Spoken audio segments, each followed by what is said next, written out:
குரு பிரம்மா குரு விஷ்ணு குரு தேவோ மகேஸ்வராக குரு சாட்சா பரபிரம்மா தஸ்மே ஸ்ரீ குருவே நமோ நமஹ. குரு சுக்ரன் ஜோதிட டிவி நேயர்களுக்கு வணக்கம். நான் உங்கள் வாழ்க வளமுடன் ஜோதிடர் ஸ்ரீ குருமுரளி. என்றும் காஞ்சி மகாபெரியவா குரு வழியில் குருவை நேசிப்பும் குருவை போற்று அன்பார்ந்த குருவாரி நண்பர்களே அனைவருக்குமே குரு சுக்ரன் ஜோதிட டிவி சார்பாக தமிழ் புத்தாண்டு பராபவ வருஷ புத்தாண்டு நல்வாழ்த்துக்கள். விசுவாசு வருடம் முடிஞ்சிருச்சு, கெட்ட விஷயம் உங்களை விட்டு விலகிருச்சு, நல்ல விஷயம் உங்க வீடை தேடி வருது. இந்த வருஷத்துல என்ன காரணம் தெரியுமா? இந்த வருஷத்துடைய ராஜா குரு பகவானா வர்றார். எல்லாருமே இந்த வருஷ பலனை எதுக்காண்டி பார்ப்பாங்க? நம்ம என்ன செய்யணும் என்ன செய்யக்கூடாது, இதுக்காண்டிதான் இந்த வருஷ பலனை பார்ப்பாங்க.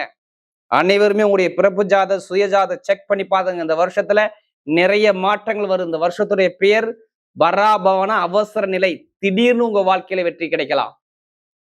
ஏன்னா ஒரு மனிதனுக்கு தங்கம் பொன் பொருள் நகை இதெல்லாம் வியலை உயருங்கிறாங்க. இதை வாங்குறதுக்கு உங்க ஜாதத்துல பலமா இருக்கா? அனைவரும் இந்த வீடியோ மிஸ் பண்ணிடாதீங்க. ஃபர்ஸ்ட் வாட்டி குரு சுக்ரன் ஜோதிட டிவில சேனலை பார்க்கணும், கண்டிப்பா சப்ஸ்கிரைப் பண்ணிக்கங்க. அப்பதான் நம்ம போடக்கூடிய ஆன்மீக தகவல் உங்களுக்கு நல்லபடியா வந்து சேரும். அது மட்டும் இல்லைங்க, இந்த வருஷத்துடைய ராஜா குரு வர்றதுனால அனைவருக்குமே ஜாதகத்துல இந்த குரு பகவான், சனி பகவான், ராகு பகவான், கேது பகவான் என்ன ஸ்தான பலத்துல இருக்கு உங்க ஜாதகத்துல, இதை பார்த்துக்கிட்டு இந்த வீடியோக்குள்ள வாங்க. அது மட்டும் இல்லைங்க, உங்களுக்கான நட்சத்திரத்துக்காக நீங்க பிறந்த நட்சத்திரத்துக்கு இந்த வருஷம் என்னென்ன யோகம் இருக்கு அந்த பதிவும் நான் இதுல பதிவு பண்றேன். கண்டிப்பா வாங்க. நிறைய விஷயம் உங்க வாழ்க்கையில வெற்றிக்கான தேடல் நோக்கி நம்ம போயிட்டே இருப்போம். இந்த வருஷம் பிறக்கிறது உங்களுக்கு நமக்கு எல்லாருமே நல்லதா நடக்கட்டும். அன்பார்ந்த விருச்சக ராசி என்பர்களே, பொதுவாக விருச்சக ராசி காலபுருஷனுடைய 8வது ராசி தான் இந்த விருச்சக ராசி. எல்லாம் பார்த்துக்கணும், காலச்சக்கரத்தின் 8வது ராசி. அப்ப இந்த ராசியில பிறந்துட்டா இவங்களுடைய குணாதிசயம் எப்படி இருக்கும்? பயங்கரமா சிந்திப்பாங்க. எப்படி? பயங்கரமான ஒரு அறிவான குணம் இவங்கள்ட்ட நிறைய நம்ம எதிர்பார்க்கலாம்.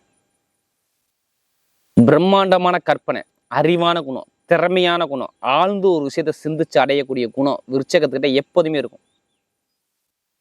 ஒன்றும் இல்லை, ஒரு விஷயம் நடக்குதுன்னா அதை ரொம்ப முன்னாடியே அதை கற்பனை பண்ணி இது இப்படிதான் இருக்குங்கிற ஒரு மைண்ட் கெப்பாசிட்டி இந்த ராசிகிட்ட உண்டு. இவங்க மனசுக்குள்ள நீங்க என்ன இருக்குன்னு யாராலையும் கெஸ் பண்ண முடியாது. நீங்க எடுத்து பார்த்துங்க, விருச்சக ராசியில பிறந்தா இவங்க மனசுக்குள்ள என்ன இருக்குன்னு உங்களால கெஸ் பண்ணி சொல்ல முடியாது. திறமை, அறிவு, ஞானம் பயங்கரமா இருக்கும். பிரம்மாண்டமான யோசிக்கக்கூடிய தன்மை எல்லாமே பாருங்க, இந்த விருச்சகத்துடைய குணம் அப்படியே இருக்கும்.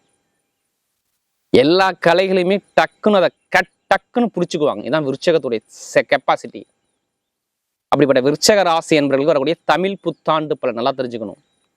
தமிழ் புத்தாண்டு எப்படிப்பட்ட ஒரு புத்தாண்டு? இது யோகமான புத்தாண்டா? ஆங்கில புத்தாண்டை மட்டும் ஏன் பாக்குறீங்க? தமிழ் புத்தாண்டை எல்லாருமே பாருங்க.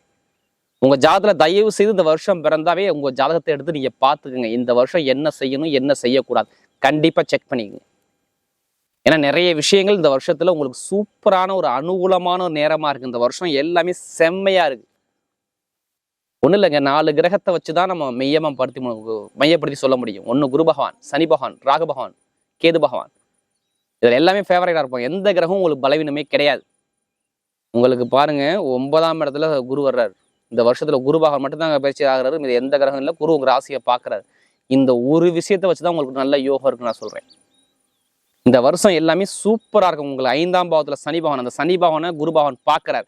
யாரெல்லாம் சனி பகவானால் பாதிக்கப்பட்டீங்களோ அனைவருக்கும் சொல்றேன், சனி பகவானால் பாதிக்கப்பட்டவங்க அனைவருக்குமே இப்போ விமோச்சனம் கிடைக்க போகுது. இந்த வருஷத்துல சனி புத்தி வந்தாலும் சரி, சனி திசை வந்தாலும் சரி, எல்லாத்துக்கும் இப்போ ஒரு கெட்டது நடக்காது. ஜாதக ரீதியில நான் பார்க்கணும். சனி பகவான் நல்லவரா இருந்தால் இப்ப கெட்டது நடக்காது. சனி பகவானை இந்த குரு பகவான் பார்க்கிறார், அதனால கெட்டது நடக்காதுன்னு சொல்றேன். அதே மாதிரி ராகு பகவான், ராகு கேது, ஒரு மனிதனுடைய ஜாதகத்தோட தோஷத்தை நீ என்ன கர்மா பண்ணன்னு ராகு கேதை வச்சு சொல்லியே விடலாம். அவங்களுக்கும் நல்ல டைம் இப்போ வேலை செய்ய போகுது. எப்படி? உங்களுக்கு கேந்திர ராகா இருக்கார், 4ல் இருக்கு ராகு, கேந்திர ராகு 10ல், எல்லாமே கேந்திர ராகு கேது, கேந்திர யோகத்துல ராகு கேது உட்காந்துருக்கு. திரிகோண ஸ்தானத்துல சனி பகவான் உட்காந்துருக்காரு. திரிகோணத்துல சனி பகவானும் குரு பகவானும் சேர்ந்துருக்கு. அதனால எந்த ஒரு கிரகமே 6, 8, 12ல உங்களுக்கு இல்லை. நான் கெட்ட விஷயத்த அதிகமா மையப்படுத்த முடியவில்லை. இந்த வருஷங்கிறது இந்த பராபவ வருஷம், தமிழ் வருஷம், தமிழ் புத்தாண்டு உங்களுக்கு நிறைய கெட்ட விஷயத்த வைக்க முடியல. நிறைய நல்ல விஷயத்த மட்டும்தான் உள்ள வைக்கிறாப்புல உங்க அமைப்பு இருக்கு. அதாவது கோச்சார கிரகம் இருக்கு, ஆனா ஜாதகத்துல இருக்கான்னு நீங்க செக் பண்ணிக்கணும். அதெல்லாம் நான் எல்லாரும் என்ன சொல்றேன், விருச்சக ராசிக்காரங்கள ஜாதகம் பாருங்க. ஒருவேளை ஜாதகம் இல்லையா, பிறந்த தேதி பிறந்த நேரம் பிரச்சாரம் கண்டிப்பா பார்த்துக்குங்க. நம்ம ஒவ்வொருத்தருக்குமே ஒரு கர்மா இருக்குங்க. கரெக்டாக மூவ் பண்ணி அடிங்க, கண்டிப்பாக ஜெயிக்கலாம். நம்ம ஜெயிக்க பிறந்தவங்க நல்லா பார்த்துக்குங்க. ஒவ்வொரு விஷயத்துக்கும் ஒரு பரிகாரம் இருக்குது. இப்போ நான் ஏன் சொல்கிறேன்னா, முதல் பலனே சொல்கிறேன். உங்களுக்கு 9ஆம் இடத்துல குரு இருக்கனால ஒரு நல்ல காரியம் இந்த வருஷத்தில் பண்ண போறீங்க காட்டுது. எப்படி நல்ல காரியம் உங்களுடைய குடும்பத்துக்காக, உங்களுடைய குழந்தைகளுக்காக, உங்கள் எதிர்காலத்துக்காண்டி ஒரு நல்ல காரியம் உங்கள் குடும்பத்தில் இந்த வருஷத்தில் நடக்க போகுது. அது இடமா இருக்கலாம், சொத்தா இருக்கலாம், இல்லை பொருளாக இருக்கலாம், நகையாக இருக்கலாம். ஏதோ ஒரு விஷயம் இந்த வருஷத்தில் நீங்கள் வாங்குவீங்க. ஏன்னா எடுத்தவொன்னே இப்படி சொல்கிறீங்க. கண்டிப்பாக இதுக்கு முன்னாடி கிடையாது. இட பிரச்சனை, சொத்து பிரச்சனை, வருமான பிரச்சனை, தங்கம் பொருள் எது வந்தாலும் அடகு வச்சிருப்பீங்க. நீங்கள் எடுத்து பார்த்துங்க. வச்சிருப்பீங்க. தங்க நகை தொலைஞ்சிருக்கும், இல்லை தங்கத்தால் பிரச்சனை வந்திருக்கும், இல்லை இடத்தால் ஒரு வழக்க பார்த்துருப்பீங்க. இதெல்லாம் நடந்திருக்கு. நான் ஓப்பனாக சொல்கிறேன். இதெல்லாம் இப்போ நடக்கவே நடக்காது. நீங்கள் கவலையே படாது. சொந்தமாக வீடு வாங்குவீங்க, இடம் வாங்குவீங்க, அப்பா சொத்து, அம்மா சொத்து, தாத்தா சொத்துல ஒரு வழக்கு போகுதுன்னா அந்த வழக்கில் ஒரு முடிவு கட்டி இப்போ உங்கள் பக்கம் வழக்கு தீர்ப்பாகி உங்கள் பக்கம் பூர்வீக சொத்து இப்போ கிடைச்சிரும். நான் சொல்கிறது இந்த வருஷம் பிறந்து ஜூன் மாதத்துக்குள்ளே நான் சொல்கிறேன், ஓப்பனாக சொல்கிறேன். வழக்கில் சேர்த்து சொத்து வாங்குவீங்க, இடம் வாங்குவீங்க, வீடு வாங்கல, சொத்துல உள்ள வில்லங்க சரியாகும். அம்மா சொத்தா, தாத்தா எந்த சொத்தாக இருக்கட்டும் பயங்கரமாக இருக்கும். பொருளாதார வருமானத்தை அள்ளி குமிக்கி. இப்போ எடுங்க லாட்ரி யோகத்தை. நான் விருச்சிக ராசி ஓப்பனாக சொல்கிறேன். எடுத்தவனும் ஃபஸ்ட்டே சொல்கிறேன். நான் லாட்ரியை பற்றி பேசுகிறேன்.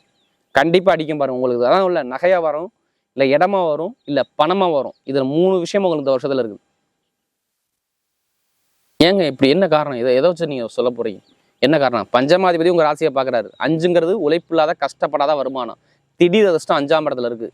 2ஆம் இடத்துல பணம் இருக்குது. அந்த பணத்துக்கான அதிபதி உச்சத்தில் 9ஆம் இடத்துல உங்கள் ராசியை பார்க்குறாரு. அப்போ அடிக்குமா அடிக்காதா?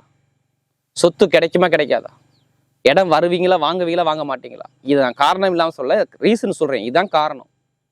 அப்போ அந்த ஜாதகத்தில் குரு நல்லா இருந்தால் இப்போ நடக்கும்ல. அப்போ நீங்கள் ஜாதகம் செக் பண்ணணும்ல.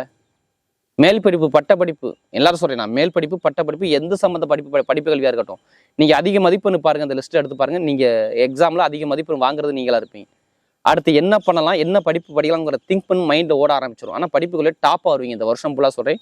டாப்பில் வர்றது நீங்களாக இருப்பீங்க. மாணவ எத்தனை பேர் விருச்சிக ராசி இருந்தால் இந்த வீடியோ ஷேர் பண்ணிடுங்க. நிறைய லைஃப்பில் சேஞ்ச் கிடைக்கும். அரசாங்க வேலைக்கு நீங்கள் எழுதி பாருங்கள். ரிசல்ட் வரலன்னா திருப்பி கேளுங்க. கண்டிப்பாக அதுக்கான நேரம் உங்களுக்கு பர்ஃபெக்டாக வேலை செய்யும். இப்போ இந்த வருஷத்தில் மட்டும் சொல்கிறேன். பிறக்கும்போது சூரியன் 6ஆம் இடத்துல உச்சமாக இருக்கிறார். ஒரு சிலதுக்கு அப்புறம் 7ஆம் இடத்துக்கு போய் உங்கள் ராசியை பார்ப்பார். நான் காரணம் இல்லாமல் சொல்லலை. அரசாங்க வேலை, அப்பா வேலையோ அம்மா வேலையோ ஏதோ ஒரு வேலை உங்கள் பக்கம் வரலாம். வாய்ப்பு நிறைய இருக்குது. ஒரு தலைமை பொறுப்புக்கு போகலாம். வேலை பார்க்குறவங்க வெளிநாட்டில் உள்ளவங்களுக்கு இந்த விசா பிரச்சனை, சொந்த குடியிருப்பு பிரச்சனை சரியாகும். நான் காரணம் சொல்லிடுறேன். நல்லா பாருங்கள். 6ஆம் வீட்டு அதிபதி யாருன்னா செவ்வாய் பகவான். எப்படி இந்த விசா தடைகள், அதாவது நல்லா பாருங்கள். உங்களுக்கு விசா அந்த எதிரி பகனை சொல்கிறேன்ல, அந்த இடத்துல பாருங்கள். உங்களுக்கு நேராக பாருங்கள். நேராக போயிட்டு 10ஆம் வீட்டு அதிபதி சூரிய பகவான் உச்சமாக இருக்காரு. அடுத்து ஒரு சிலதுக்கு அப்புறம் 6ஆம் இடத்துல செவ்வாய் போகும். அப்போ வேலை பார்க்குற அனைவருக்குமே நல்ல வேலையாக, சூப்பரான வேலையாக கண்டிப்பாக இந்த வருஷம் பிறந்து ஒரு 45 நாள் உங்களுக்கு யோகம் இருக்குது. சூப்பர் வேலை கிடைக்கும். நல்ல யோகமான வேலை. அந்த விசா பிரச்சனை, சொந்த குடியிருப்பு பிரச்சனை, எதிரி பிரச்சனை, கடன் பிரச்சனை, தலைக்கு மேலே கடன் சரியாகும். உங்கள் மேலே எந்த கேஸ் போடுறதா அந்த கேஸில் நீங்கள் ஜெயிச்சு உங்கள் பக்கம் தீர்ப்பு எழுதுவாங்க. இது எல்லாமே பர்ஃபெக்டாக இருக்குது. எத்தனை பேர் வீடு கட்ட முடியாமல், இடம் வாங்க முடியாமல் எத்தனை பேர் இருக்கீங்க? வீடு கட்ட முடியாத அனைவருக்கு சொல்கிறேன். இந்த வருஷத்தில் வீடு கட்டி கண்டிப்பாக பால் காய்ச்சிருவீங்க. என்ன காரணம் தெரியுமா? 4ஆம் வீட்டு அதிபதி யார் உங்களுக்கு? சனி பகவான் தான். வீடு, இடம், பூமி அவர் தடை பண்ணார். ஏன்னா அவர் வக்ரமாக இருந்தார். குருவும் வக்ரமாக இருந்தார். எல்லாமே தடங்களாச்சு. இடமும் வாங்க முடியல, வீடும் கட்ட முடியல. இதோட சம்பாதிக்கிறேன் பண்ணுறேன், நிம்மதி இல்லை. நிம்மதி இல்லாமல் இருக்கேன். அதுக்கான நேரத்தை இப்போ அமைச்சு கொடுப்பேன். ஏன்னா சனி பகவான் நேரம் பார்க்குறாரு. வீடு, வண்டி, வாகனம், அசையா சொத்து, இந்த இடத்த அவர் பார்க்குறாரு. கால்நடை இதை மட்டும் சொல்லக்கூடாது. 4ஆம் இடத்துல வீடு, வண்டி, வாகனம் மட்டும் சொல்லக்கூடாது. விவசாயம் இருக்குது. அம்மாவுடைய தொடர்புகள் இருக்குது. நிறைய இந்த இதய சம்மந்தப்பட்ட தொந்தரவுகள் உள்ளவங்களாம் ரிலீஃப் ஆகும். இப்படி இதய சம்மந்த தொந்தரவுகள், இந்த மார்பு சளி சம்மந்தப்பட்ட தொந்தரவுகள், உடல் ரீதியாக உள்ள தாக்கங்களை இப்போ சரியாகும். இந்த வருஷத்தில் உங்களுக்கு மருத்துவ செலவு நிறைய குறையும். உங்களுக்கு இந்த ஓப்பனாக சொல்லிடுறேன். நிறைய செலவு பண்ணியிருப்பீங்க. இப்போ மருத்துவ செலவு உங்களுக்கு இருக்காது. தாய் தந்தையுடைய உடம்பு ஆரோக்கியம் நிறைய மெடிசன் எடுக்க வச்சிருப்பீங்க. நீ உங்கள் அம்மாவுக்கு அப்பாவுக்கு யாராச்சும் மெடிசன் நிறைய எடுத்திருப்பீங்க. அந்த மெடிசனுடைய செலவு இப்போ குறையும். இது எல்லாமே நல்லா பர்ஃபெக்டாக இருக்குது. புதுசாக தொழில் பண்ணணும் ஆசை இருந்தால் ஜாதகத்தை பார்த்து, தசாபுத்தியை பார்த்து, 10ல் பாவியான கிரகம் கேது பகவான் சுயசாரம் வாங்கி நிற்கிறார். அதனால நீங்கள் தொழில் பண்ணலாம். அதுக்கான நேரம் நல்லா இருக்குது. கேது பகவான் நல்லா இருக்கணும். தொழில் ஸ்தான அதிபதி 10ஆம் வீட்டு அதிபதி நல்லா இருந்தால் இப்போ தொழிலில் நீங்கள் டாப்பாக வருவீங்க. இந்த வருஷம் 2ஆம் வீட்டு அதிபதி வருமானத்துக்குள்ள அதிபதி உங்கள் ராசியை பார்ப்பதால் வருமானத்தை அமைச்சு கொடுப்பா. அப்போ தொழில் பண்ணலாமா பண்ணக்கூடாதா? 2ஆம் வீட்டு அதிபதி நேராக உங்களுக்கு 9ஆம் இடத்துலேருந்து ராசியை பார்த்தா கண்டிப்பாக தொழில் பண்ணணும். அப்போ தொழிலில் மிகப்பெரிய ஒரு அனுகூலம் இருக்குன்னு இந்த வருஷம் காட்டுது. தமிழ் புத்தாண்டு நல்லா தெரிஞ்சுக்கங்க. மருத்துவத்துறை, ஐடிஐ ஃபீல்டு, பேங்க் சம்மந்தப்பட்ட ஃபீல்டு, கலைத்துறை, இசைத்துறை எல்லாமே செம்மையாக இருக்கும். நிறைய விஷயம் இருக்குது இந்த வருஷத்துல. எல்லாமே யோகமாக உங்களுக்கு கம்ஃபர்டபுல்லாக சூப்பரான டைமாக இருக்குது. இதை கரெக்டாக நீங்கள் யூஸ் பண்ணிக்கிங்க. கண்டிப்பாக நல்ல ஒரு மாற்றம் இருக்குது இந்த வருஷத்தில். இந்த தமிழ் புத்தாண்டுங்கிறது உங்கள் தலையெழுத்தை மாற்றக்கூடிய புத்தாண்டாக தாங்க இருக்குது. இதை கரெக்டாக நீங்கள் பயன்படுத்திக்கிற விதத்தில் தான் இருக்கும். கண்டிப்பாக நல்ல ஒரு மாற்றம் இருக்குது இந்த வருஷத்தில். பார்த்துங்க, கெட்ட விஷயம் கிடையாது. நிறைய கெட்ட விஷயம் இருக்காது. கமிஷன் வியாபாரமாக இருக்கட்டும், இல்லை எந்த துறையாக இருக்கட்டும், எல்லா துறையிலும் நீங்கள் ஜெயிக்கக்கூடிய யோகம் வருது. திருமணத்தில் மெயினாக சொல்ல மறந்துட்டேன், குழந்தை பாக்கியம் நிறைய பேர் கிடைக்கும். திருமணம் பண்ணோன்னே குழந்தை பாக்கியம், காதல் திருமணம், இரண்டாவது திருமணம், முதல் எந்த திருமணத்தில் நல்ல ஒரு மாற்றம் கண்டிப்பாக சூப்பராக இருக்கும். எந்த ஒரு தடங்களும் உங்களுக்கு வராது. அப்போ நல்ல ஒரு மாற்றம் கண்டிப்பாக வேலை செய்யுது. நல்ல ஒரு மாற்றம் கண்டிப்பாக. பெண்களுக்கு இப்போ பொதுவாக பெண்கள் நல்லா இருக்கும். விளையாட்டுத்துறை சூப்பராக இருக்கும். கலைத்துறையும் சூப்பராக இருக்கும். இப்போ நட்சத்திர பலம் பார்ப்போமா? அதோடைய முதல் நட்சத்திரம் நல்லா பாருங்க. முதல் நட்சத்திரங்கிறது பொதுவாக அந்த நட்சத்திரங்கிறது விசாக நட்சத்திரம். ஒரு பொறுமையான குணம், அமைதியான குணம், அனுசரித்து பிறக்கணும், தன்மையான குணம், ஒழுக்கமான குணம், நல்ல கேரக்டர். இவங்க எப்போதுமே சரி ஒரு படபடப்பாக இருப்பாங்க. ஆனால் பழகி பாருங்க, பாசத்தை அள்ளி கொட்டுவாங்க. செம்ம லக்கு. இப்போ ஆசைப்பட்ட விஷயத்தை அடைய போறீங்க. படிப்பு, கல்வி, ஆசிரியர் வேலை, பேங்க் லெவலில் உட்காருங்க, ஷேர் மார்க்கெட்டிங், கமிஷன் வியாபாரம் எல்லாமே செம்மையாக இருக்கும். எடுத்த காரியம் எல்லாமே வெற்றியாக இருக்கும். யார் விசாகத்தில் பிறந்த அனைவருக்கும் சரி நல்ல டைம், நல்ல யோகமான நேரம். இப்போ பர்ஃபெக்டாக வேலை செய்யுது. வீடு வாங்குறது, இடம் வாங்குறது, வண்டி வாங்குறது, வாகனம் வாங்குறது, வெளிநாடு போகிறது, வெளியூர் போகிறது, நல்லா உங்கள் ஜாதகத்தை கண்டிப்பாக செக் பண்ணிக்கோங்க. எல்லாருமே விசாகத்தில் பிறந்தவங்க எனக்கு நிறைய ஜாதகம் கொடுத்தீங்க. இப்போ எல்லாமே நல்ல ஒரு அனுகூலமாக இருக்குது. உங்கள் ராசி அதிபதியாக செவ்வாய் விருச்சக ராசியை குரு பகவான் பார்க்கறதுனால நல்ல யோகம் இருக்குது. சுப செலவு, சுபகாரியத்தை நிறைய விஷயத்த பண்ணுங்கள். இடத்துல, பூமியில், வண்டியில், வேலையில், தொழிலில் ஏதோ ஒரு விஷயம் உங்கள் வாழ்க்கையில் மாற்றுவீங்க. அதுக்கான நேரம் இப்போ இருக்குது. ஒரு பதவி வரையும் உங்களுக்கு வரலாம். பார்த்துங்க. அடுத்த அனுசனத்தில் பிறந்தவங்க நல்லா உழைக்கக்கூடிய திறமை, நல்ல டேலண்டான குணம், கடுமையான உழைப்பாளிகள் எல்லாமே இந்த அனுசனத்தில் பிறந்தா கண்டிப்பாக இருப்பீங்க. 24 மணி உழைக்க சொல்லணும், உழைக்க ரெடி. ஆனால் இந்த வருஷக்கூடிய தமிழ் புத்தாண்டுங்கிற ஒரு செம்மையாக இருக்குது. செம்ம சூப்பராக இருக்குது. தமிழ் புத்தாண்டு செம்ம சூப்பராக இருக்குது. வீடு, இடம், பூமி, வெளிநாடு, வெளியூர், படிப்பு, கல்வி, தொழில், உத்தியோகம் எல்லாமே டாப்பாக இருவீங்க. ஒரு தலைமை பொறுப்பு போகக்கூடிய நேரம் வரும். கலைத்துறை, இசைத்துறை, படிப்பு, கல்வி நிறைய ஒரு மாற்றம் கண்டிப்பாக தேடி வரும். எப்படி அனுசத்தில் பிறந்த சொல்கிறேன், நிறைய ஒரு மாற்றம் இருக்குது. நீங்கள் எதுவுமே கவலைப்படாதீங்க. உங்களுடைய நட்சத்திர அதிபதி 5ஆம் இடத்துல இருக்க நல்ல காரியம், ஒரு விஷயம், நல்ல விஷயம் பண்ண போறீங்க. தொழிலோ, வேலையோ, உத்தியோகம் ஏதோ ஒரு விஷயம் மாற்ற போறீங்க. படிப்பு, கல்வி டாப்பாக இருக்கு. நல்ல ஒரு மாற்றம் வருது.